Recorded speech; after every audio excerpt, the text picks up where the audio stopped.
জানো, মা আমাদের কত আদর যত্ন করে সেই ছোট থেকে আমাদেরকে অল্প অল্প করে এত বড় করেছেন।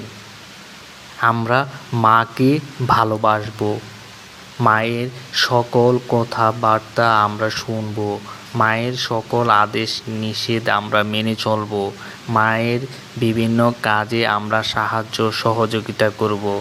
মায়ের যাতে কষ্ট হয় এমন কোনো কথা আমরা বলবো না।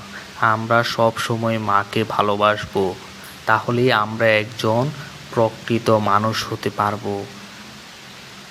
কারণ মায়ে আমাদের জন্য দোয়া করলে আল্লাহ তা কবুল করেন। আমরা সব সময় মাকে ভালোবাসবো, মাকে সাহায্য করব।